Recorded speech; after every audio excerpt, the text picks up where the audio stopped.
Hey, what's up, everybody? This is Charles Sabansi. I want to welcome you guys to another episode of the Dreamerspro Show, where we cover everything from sports, hot topics, classic debates, entertainment, and we give you guys a fresh perspective on things and how we see them. And today we got a pretty interesting show for you guys, but before we get into it, please make sure you subscribe to our Dreamerspro Short Clips channel that we have linked in the comment section below. Anyway, let me get into this topic here. Now, this Lakers versus Golden State Warriors series has been a pretty interesting one for all the wrong reasons. Now, there's been a lot of entertainment value when we're looking at the teams. Obviously, the franchises.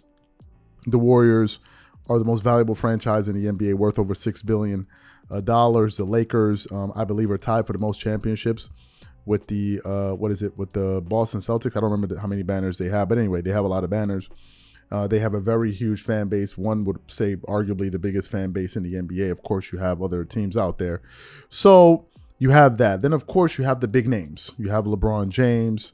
You have Stephen Curry. There's been a lot of conversation around these two. What would this series do if one guy beat the other to move on to the next series and ultimately going to win the championship? What does that do to their legacy? We've had this conversation back and forth on the channel and media at large.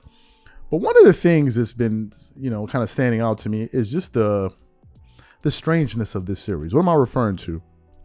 It's been a seesaw series when we look at the free throw discrepancies. I believe in game one, the Lakers dominated in terms of going to the free throw line, getting a lot of free throws. And I think the Warriors got barely, I think they only made like 6 free throws or something like that in game one. Then in game two, it flopped, it switched back over. Then in game 3, it was something else.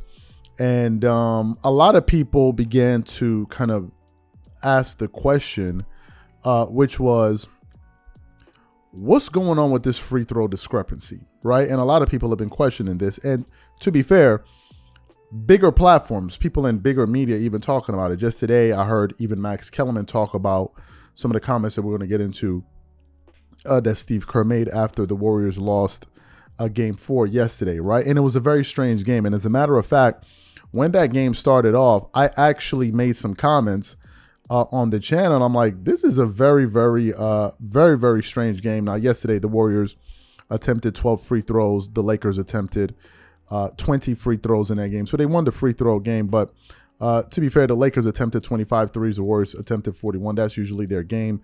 But as I was watching that game, and I said it in the first quarter, and we posted this on the channel, I said this game has a very weird flow. And this series usually changes whenever the referees start getting involved. I noticed this even in game 3. The Warriors had a good lead. And then once the refs got a hold of the game, all of a sudden, strange things started to happen. So this morning, while I was doing some research, I came across an audio here of Warriors head coach Steve Kerr basically taking a subtle shot at the Lakers players and the referees after that painful loss in game 4. So what we want to do is want to play exactly what Steve Kerr had to say here, and then we're going to come back and react to his comments. Take a listen to what Steve Kerr had to say there. Steve, you mentioned you giving up that lead in the fourth. Just what did you see transpire throughout the fourth quarter that allowed the Lakers to get back into this? Well, Lonnie Walker came in and made a huge impact. I think I don't know if he scored all those points in the fourth. It felt like it. But that's a lot of times that's what the playoffs are about. Close game and somebody coming into the game who you don't expect to make an impact, and that player makes a bunch of shots, makes some big plays, and so I thought the fourth was about. It was about Walker, and it was about, I think we had 3 or 4 illegal screens called, and that was disappointing. I didn't get a look at the replay on any of them, but there were a couple that were very disappointing just live. But the Lakers are, they're a team that plays with a lot of gamesmanship. They understand, how to generate some calls. I thought they took some flops and were rewarded. But I'll have to see the replays. Maybe I'm wrong. Maybe those were all illegal screens, but didn't feel like it watching it live. So you heard what Warriors head coach Steve Kerr had to say. Let's unpack this. Just the day before, meaning yesterday, we produced the show on our channel, which we'll link here somewhere in the video, where we were discussing some comments that John Salley made on Vlad TV just this week. What am I referring to? Well, John Salley went on Vlad TV to talk a bunch of things, but predominantly basketball. And it got to a part in the interview where John Salley was talking about Isaiah Thomas and the Bad Boy Pistons, where he basically said that team, the Bad Boy Pistons, that he ultimately later disclosed that it wasn't the Pistons that came up with that name, it was actually the NBA, were not part of the script, right? And when he said that, I was like, what in the hell is he talking? Not because this is something you've heard about, but I don't really pay much attention to it because one doesn't have any proof of this.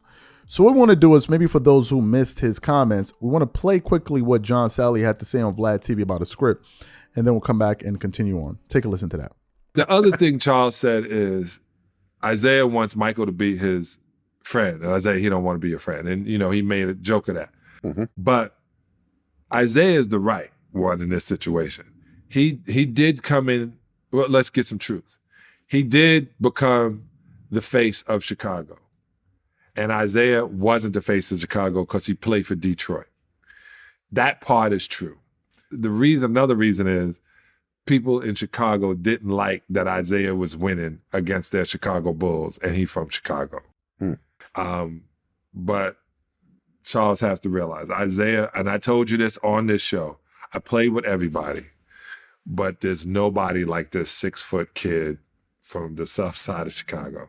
There's nobody like it. I've watched him do miracles at 6 feet tall. When everybody else is 6'6", 6'7", referees on your side, the lead is on your side. You have to understand, we were not part of the script. We interrupted the script. And if you don't believe there's a script, we interrupted the script. So you heard what he had to say. Now, here's what I think. At the end of a game like that, and you look at the way the refs were calling the game, according to what Steve Kerr said, you look at some of the boneheaded moves that were made at the end of the game, especially about Draymond Green. Only God knows what Draymond Green was doing at the end of that game, with second to last play of the game. It leans towards people questioning some of these outcomes, like, yo, what is going on here? What is going on? My only takeaway from this series is that it's been a weird one. It's been entertaining, but it's been very weird. Been very, very weird to watch. And, most will conclude that this series is pretty much over with the Lakers being up 3-1. And it'll be very difficult for the Golden State Warriors to essentially win the next, 3 games. Go back home, win game 5, then come back to LA, win game 6, and then go back to Golden State and win that. I mean, that would be asking a lot. But to me, man, it was interesting that we're hearing a professional NBA coach making these statements, and I 100% believe that Steve Kerr knew what he was saying, because Steve Kerr seems to be a very calculated, measured person. So I don't think he just made that statement by chance. So what I want to know from you guys is simply this: what do you think about the comments that Steve Kerr had to make? What do you think about what John Salley had to say? What do you think about my analysis? Whatever you guys think, please leave your thoughts and comments in the comment section, and also be sure to subscribe to our Dreamerspro Short Clips channel that we have in the comment section. Catch you guys on the next show. Peace.